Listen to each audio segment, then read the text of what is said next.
ভাই, আমাদের দাদাজান কত বছর বাঁচছিল রে? মানসি তো কয় 100 বছর বাঁচেছিল। আমাদের আব্বাজানের বয়স কত বছর হইল রে? কত হিসাব করে লাভ নাই, কেবল বয়স আমার 65। আমার বাপজানের বয়স হতে আমার মেলা এখনো দেরি আছে। শোন, তোরা আমার কাছে হিসাব দে।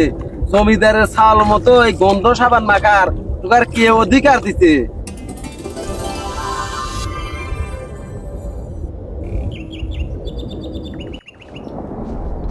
চাচা, এই ঠাটা পাড়ার দেবী তো সাথী কেতলায় নিয়ে শাড়ির একটু ফুটন। তোমার কয়টা সাথী আছে বাপু? মানুষের জ্ঞান দেওয়ার অভ্যাস, তাই না? তোমার কামে বাপু তুমি যাও, আমাক বুদ্ধি দেওয়া লাগবি লয়। আমি এই ঠাটা পাড়া রোদের ভিতরে ছাতিটা ফুটয়া ছাতির রংটা চলে যায়। তাহলে সাথী কেতলায় নিয়ে বাড়ানোর দরকার ছিল কি? আমার যে একটা ছাতি আছে, এলাকার লোকজন যদি না নিয়ে বাড়াইলাম না, তাহলে জানলো নাকি বাবু আমার যে একটা ছাতা আছে। তোমার কামে বাবু তুমি যাও, আমাক বুদ্ধি দেওয়া লাগবি লয়। আচ্ছা বল ভাই, চুলের মধ্যে সাবান দিলে বলে চুলের গিলেস নষ্ট হয়ে যায়, তুই জানিস নাকি রে? এ কথা তো কেডা কইছে? রেশমি কইছে নাকি রে?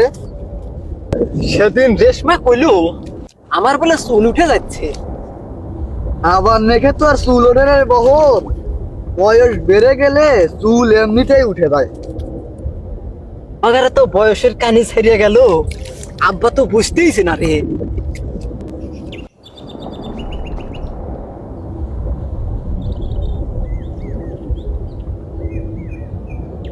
হায় হায় রে, আমার এই গন্ধ সাবানটা শেষ করে ফেলাইলো রে।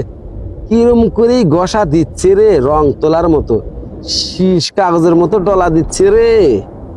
হায় হায় রে, কি সব বোনাসটাই করতেছে রে। আচ্ছা বড় ভাই, আমাদের দাদাজান কত বছর বাঁচছিল রে? মানসি তো কয় 100 বছর বাঁচেছিল। আমাদের আব্বাজানের বয়স কত বছর হইল রে? কত হিসাব করে লাভ নাই, কেবল বয়স আমার 65।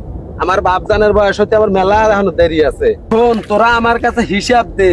জমিদারের ছাল মতো এই গন্ধ সাবান মাখার তোর কে অধিকার দিতে? সাবানটার প্রতি তোর একটু দয়া মায়া নাই? রং তোলার মতো শিরিষ কাগজের মতো কিভাবেই ডলা দিচ্ছিস রে। নিত্যদিন তোর সাবান ঘষ ফেললে কেন কইছে? নিত্যদিন কই আব্বা, সেই ঈদের ভিতর করেছিলাম, চুল আটা হয়ে গেছিল, তাই বহর একটু কইলো। এই, আমি না। মাথা আটা হলে কি গন্ধ সাবান ঘষা লাগবি? তাই তো কই, ঈদে নতুন সাবান কিনলি 6 মাস নাই যাইতেই অর্ধেক হয়ে যায়। তলে তলে তালি এমবাই হচ্ছে। বিশ্বাস করেন আব্বা, আমি আর কোনোদিন সাবান লই নেই। নিজের চোখে যা দেখতেছি আর নিজের কানে যা শুনতেছি, আর তোরা কি বিশ্বাস করাবি?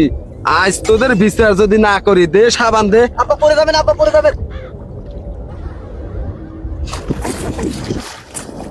দেখিস সাবান খানের কি অবস্থা করে ফেলাইছে রে।